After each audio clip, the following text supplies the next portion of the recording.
दोस्तों बिस्टी क्लासेस में आपका बहुत बहुत स्वागत है। आज हम 11th चैप्टर क्लास 11th का बॉन्ड ऑर्डर से रिलेटेड न्यूमेरिकल करने की कोशिश करेंगे और कैसे एग्जाम में आता है तो आपको एमओटी के थ्रू करने की जरूरत नहीं है, आप ही सॉल्व विधि से कर सकते हैं। तो देखिए ऑक्सीजन के हमको बंद कोटि यानी कि बॉन्ड ऑर्डर फाइंड आउट करना है। तो हम ऑक्सीजन का हमको पता है कितना एटॉमिक नंबर कितना होता है 8 होता है, क्योंकि यहाँ पर 2 मॉलिक्यूल्स हम इससे 2 से मल्टीप्लाई करेंगे यानी कि जाएगा 16 और 16 को ऐसे 10 के हिस्से में तोड़ना है इससे और फिर बाय 2 कर देना। ठीक है, जैसे 10 16 है तो उसको लिखेंगे 10 - 6 बट्टे 2 कर देंगे।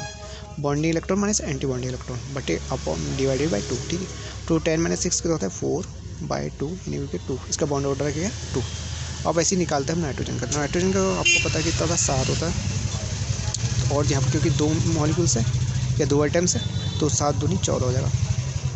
तो इसको हम तोड़ेंगे 10 - 4/2 यानी 6/2 यानी कि इसका बॉन्ड ऑर्डर हो जाएगा 3। कार्बन मोनोऑक्साइड की बात करें तो कार्बन का होता है कार्बन का होता है 6, ऑक्सीजन का होता है 8 यानी कि 8 6 हो गया 14।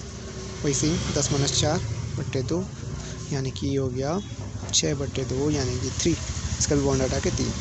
अभी देखिए यहाँ पर ऑक्सीजन है, इसके बाद पॉजिटिव चार्ज है। वैसे हमको पता है कि ऑक्सीजन का कितना होता है 8 होता है। 2 का क्या होता है 16 होना चाहिए। होना कितना चाहिए 16 होना चाहिए था, 8 में 16। लेकिन यहाँ पर इसने एक इलेक्ट्रॉन डोनेट कर दिया तो इसका जो आएगा जो क्या आएगा 15 आएगा।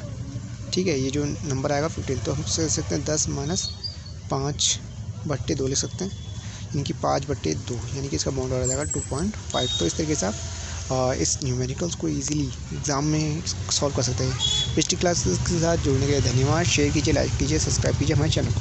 धन्यवाद।